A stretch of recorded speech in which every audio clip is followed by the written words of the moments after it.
This might come as somewhat of a surprise, but it isn't just important to come to good conclusions in the things that you think, believe, and reason. It's every bit as important, and maybe even more important, to come to these conclusions for good reasons. This is something I think bewilders a lot of people, because even though the person next to them might be working towards the same goal that they are, it's very possible that they're doing it for entirely bad reasons. Now, I'm an egalitarian. I believe in equality for all, regardless of race, creed, religion, gender, sexual orientation, etc. I do so because I can find no logical reason to deny people equality. We're all the same inside. I can find no rational justification why one group of people is inherently better than another group of people. I'm not interested in what happened yesterday. My goals are in the future, not the past. In fact, the United States was founded on the position that all men are created equal. Now, in the modern day, we expand that to everyone, and we have a very solid foundation for egalitarianism. Then you can look at it from the perspective of what's best for society. Humanity is an inherently social species. We require a functional social structure in order to survive and thrive, especially in the modern world where it's simply impossible for anyone to have the time, knowledge, and ability to gather their own materials, grow their own food, construct their own technology, etc. The only reasonable way to have a well-functioning society is to have everyone within the society equally invested in its success. And that means everyone has the same responsibilities, but also that everyone has the same rights. You cannot ask anyone to do their fair share of work if they're not also able to get their fair share of the reward. But it isn't free. It takes work, and you have to earn it.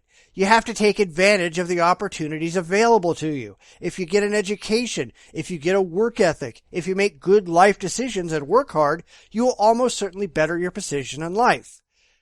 You may not become a millionaire, but you will end up better off than you started. There are no guarantees in life. Sometimes things go wrong that are entirely beyond your control, but living a responsible life is much more likely to get you success than living an irresponsible one. Your chances of success should rest on your shoulders, and society as a whole should not take away from it. But then you take the progressive left, who are purportedly for equality, at least that's what they say, but where I'm for equality without reservation, they are often for equality as a means of revenge. They desperately want to get back at people that they think wronged them. They are always looking to blame their own failures on someone else. Their bugaboos like rich white men and the patriarchy, things they're unable to prove actually exist, but because they think in terms of victimhood that nobody's ever responsible for their own failures, there's always some evil mastermind making sure they can never make it on their own. This is a problem that we need to address. So ostensibly, both of these positions try to get you to the same result. Now I say ostensibly because while the progressive left thinks that their ideology will bring about real equality, in practice it does anything but. And that's really the problem. It's why we have to look at why we believe the things that we do, why we take the positions we do, because it shows where things would actually end up should these positions be allowed to succeed in the real world. On the one side, you have people with equivalent rights across the board without regard for how things used to be. After all, we can't change the past. We can only live in the present and plan for the future. Revenge does no one any good. But on the left, you get this culture of victims, all looking for someone to blame when things don't go their way.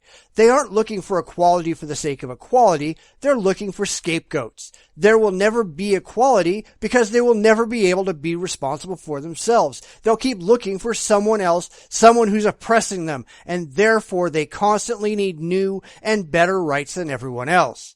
That's a significant problem with the views of the left, in my personal opinion. You might notice I said equivalent rights and not equal rights. Certainly, while we should shoot for equality wherever humanly possible, that's not always in the cards. For instance, declaring that abortion is a right for women, that doesn't really work for men because men can't get pregnant and therefore don't need abortions. But if we want to talk about equivalent rights, a woman has the right to bodily autonomy and therefore she has a right to an abortion. She gets to end her responsibility for an unwanted pregnancy when she wants to do so. But a man ought to have the same right. He ought to be able to have the right to financial autonomy and thus be able to end his parental rights and responsibilities so he's not treated like a walking wallet. Those are equivalent rights. But you notice that the people on the left, they don't want that. They want women to have the right to have an abortion. Full stop. And that's fine. But if they choose not to, the man is stuck paying for 18 years whether he likes it or not. This is because the progressives are out for revenge. Equality to them is just a code word they use so that everyone doesn't realize what they really want. And the same goes for race. Like it or not, blacks and some other racial groups have a higher chance of having sickle cell anemia. According to the National Institutes of Health, the general population has a 1 in 365 chance, but blacks have a 1 in 12 chance. Therefore, we do the most good by focusing on the black population in studying and trying to beat the disease. This is not racist, but according to a lot of people I've talked to among the progressives, it is. I actually had, I shit you not, one progressive demand that we needed to include white people in studies of sickle cell anemia because it suggests that there's something wrong with being black otherwise. This is utterly idiotic. It's like demanding that we include women in studies about testicular cancer because otherwise we're just being sexist. When ideology gets in the way of reality, you've got problems. Just because we're all equal doesn't mean we're all identical. We need to deal with reality as it is, not reality as some people desperately wish that it was. And I think the left needs to learn that. So the next time you're arguing for your position, whatever it is, stop and ask yourself why you have that position. What justifications do you have for that position? Is it logical? Is it rational? Or is it just an emotional ideology that makes you feel good? Because if it's the latter, you're probably doing something wrong.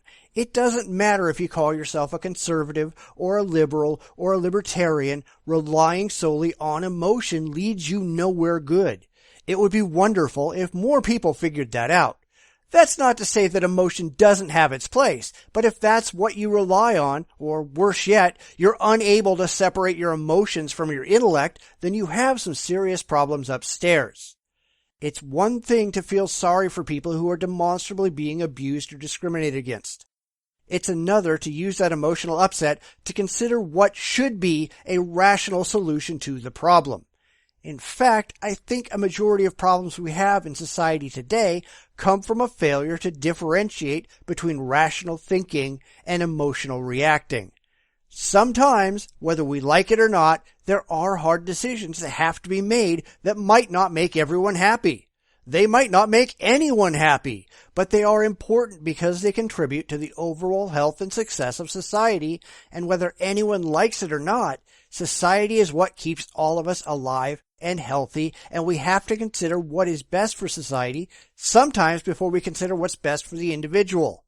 I know that scares a lot of people, but that's the objective, intellectual, demonstrable reality, no matter how it makes you feel.